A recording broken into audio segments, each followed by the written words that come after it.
What's going on, everybody? Welcome and welcome back to my channel, Seasons Change. My name is Desiree if you are new here, and in today's video, I want to share with you my reading plan for the rest of this year. And in another video, I'm going to share with you my reading plan, my Bible reading plan for 2026. And the reason I'm going to show you that in another video is because I'm going to break it down for you as to when I'm going to read what first, how I'm breaking the Bible down, because I'm not going to read it in the traditional manner. The last time I read the Bible in its entirety, I read it completely out of the traditional manner, which was a blessing for me. So we're going to talk about that in another video. But this one, we're going to talk about what I'll be reading for my spiritual growth and personal growth for the remainder of this year. So all of this is kind of intertwined with each other because they all talk about the Word of God. So for the month of November, I will be focused on reading John chapter 15 and John chapter 17 in the Amplified Translation for the month of November. It was initially just going to be John chapter 17, but for some reason, John 15 came out of my mouth and earlier, and I was like, I couldn't stop thinking about it. So I will be reading both of them this month of November. Also this month of November, I will be reading, well, I shouldn't say this month of November. John chapters 15 and 17, I definitely will be reading this month of November, but throughout the rest of this year, I will be reading the next books. So in November, I'm going to read this one book. I've been reading this book every year since 2018, but I didn't really fully put everything into practice or acknowledge a lot of the things that were being discussed in this book until after I completed therapy, which was in 2022. But I really started getting into this book and trying to participate in the activities of this book, the exercises of this book, back in 2020, and that is the Emotionally Healthy Spirituality. This is the updated edition. I read the first edition, which was a red book, which I think came out in like 2006, so I might have read it in 2007. Yeah, I might have read it in no, I didn't read it in 2007. So it might have been like 2008 that I read the book. At the time, I wasn't too sure what I was reading, but when I got to the updated edition, we were reading this as a church when I was attending this particular church at that time. But per usual, we never finished it as a church group. However, I ended up grabbing it off my shelf and began to read it again in 2019. Really wasn't trying to do anything.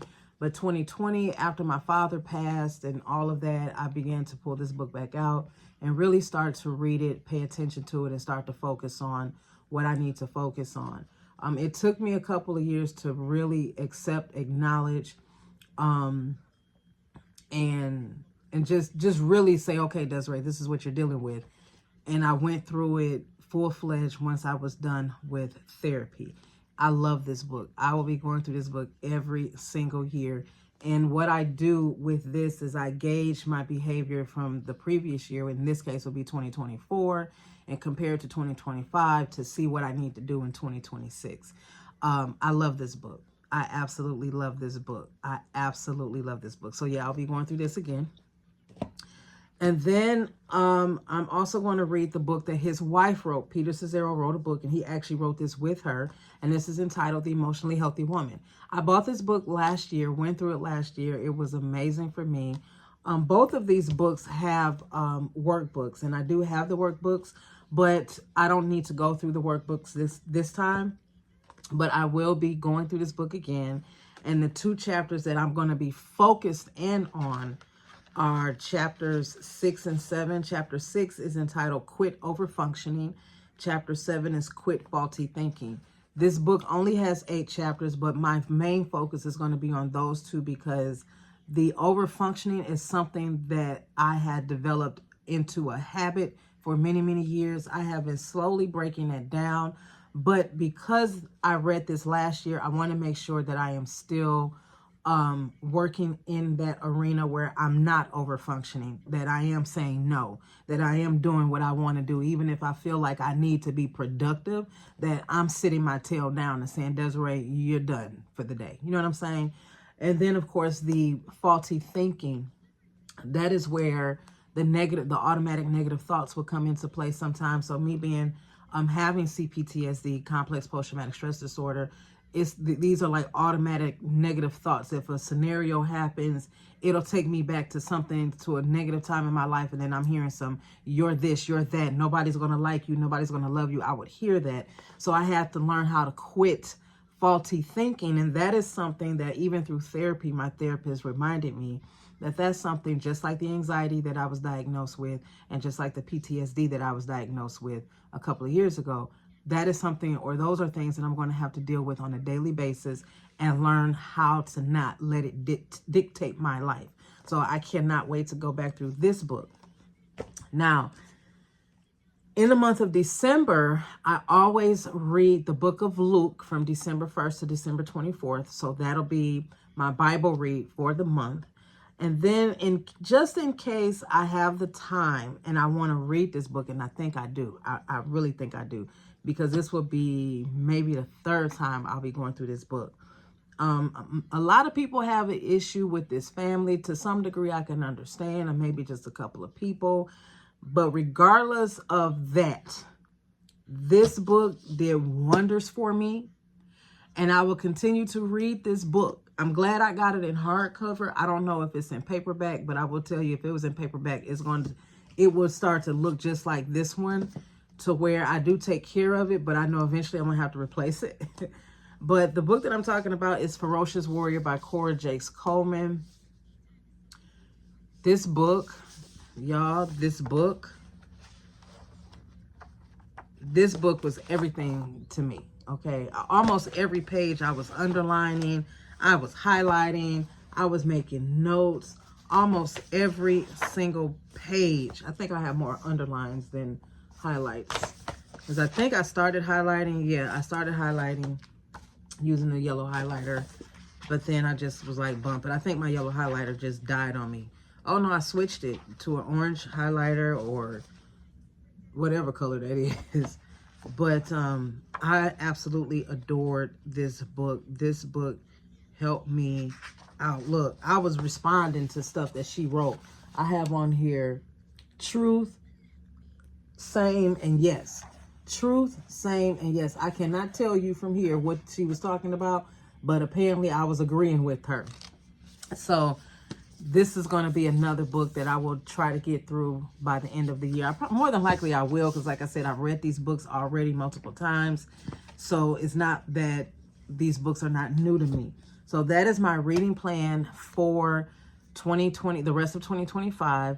I also tend to do a self-evaluation during this time of the year, and I do use these 3 particular books to help me gauge my self-evaluation. This is something that I learned while I was in therapy, that because I read, and I don't know if I still have her book, F That Cape by Jennifer Arnese. And in that book, she went through and she was talking about how she did a self-evaluation. And she had some things included in that book to help me, or to help the reader go through and start their own self-evaluation. And ever since I read that book, I have been doing one every single year. And every year it gets more in depth. Now, I started one late last year for this year, but I did not complete it.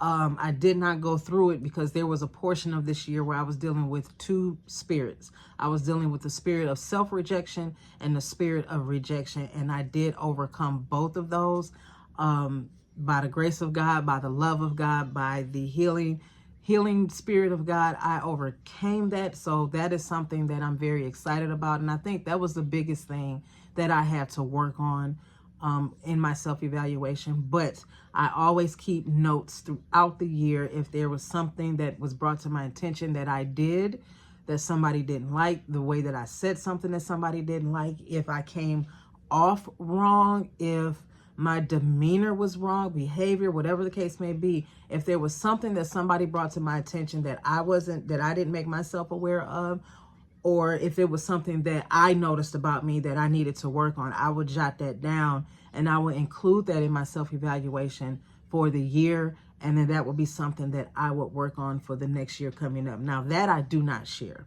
That is for me, and that is for me to ask God to help me work on.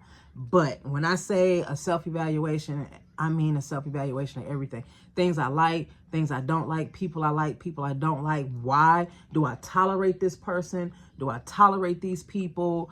Do I have any reason to want to stay in communication with these people? How many times do I go through my phone a year and delete numbers out? How do I keep my peace? How do I maintain my peace? How do I say no to people without making them feel bad? But at the same time, I have to realize that your feelings are not my responsibility. My feelings are not your responsibility. And it is what it is. And that's that. And people just have to be okay with your no. People have to be okay with you deciding not to show up for anybody else because you just don't want to. You don't feel like it.